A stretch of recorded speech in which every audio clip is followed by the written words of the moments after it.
Let's talk about menorrhagia. Menorrhagia is a medical term used to describe abnormally heavy or prolonged menstrual bleeding that lasts longer than 7 days or requires changing tampons or pads every 1 to 2 hours. It's characterized by excessive blood loss during menstruation, often leading to significant disruptions in daily life and potential health complications.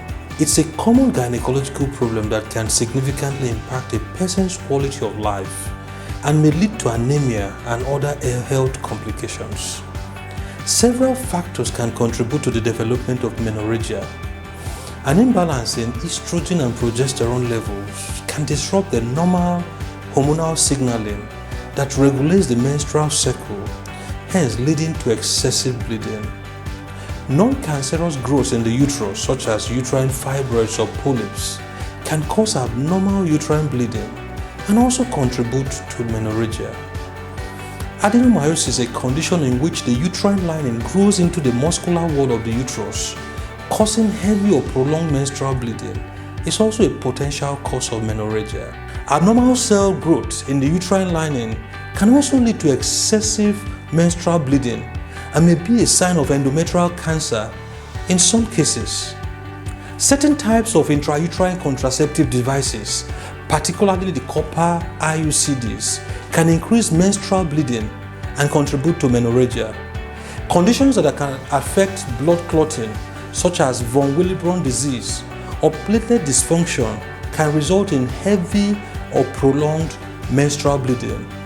Certain medications, such as blood thinners or hormonal contraceptives, can cause changes in menstrual patterns and also contribute to menorrhagia.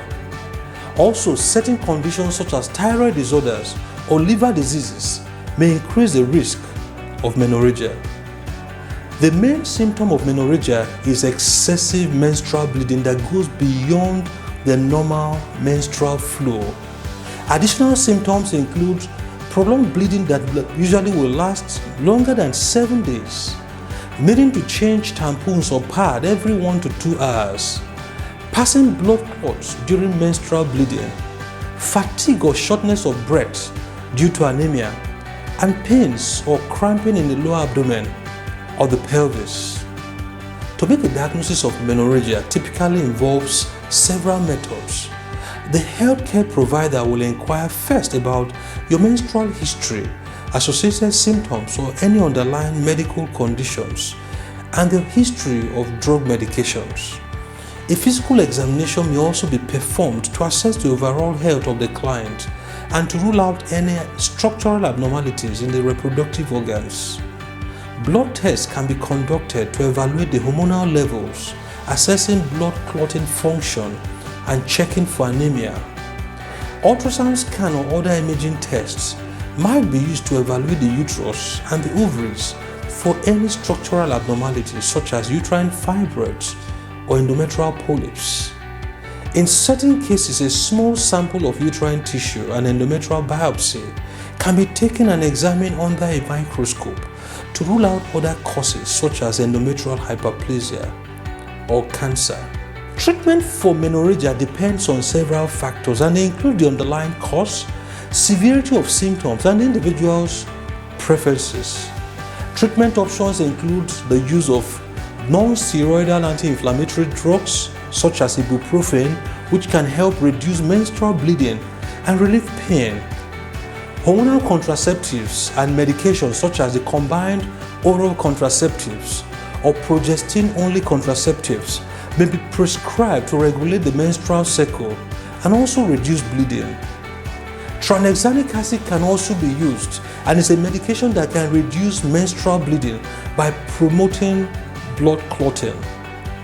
Progestin hormone therapy, either in the form of pills, injections, or hormonal intrauterine devices, can help to regulate the menstrual cycle and reduce heavy bleeding. In some cases, a procedure called an endometrial biopsy ablation may be recommended to remove the uterine lining and to reduce bleeding.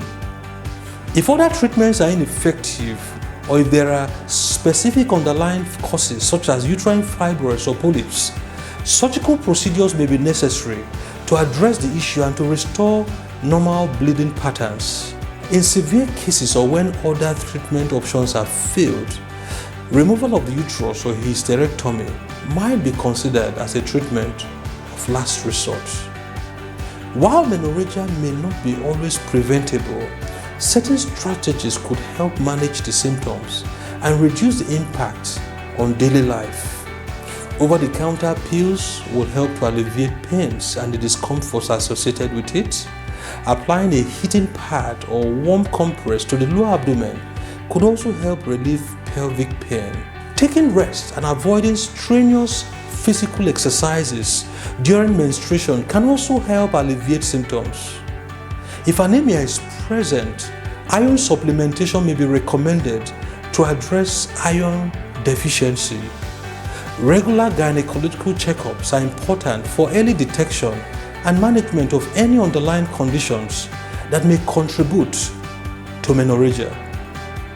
In summary, menorrhagia is characterized by abnormally heavy or prolonged menstrual bleeding, and is a common gynecological problem that can significantly impact a person's quality of life.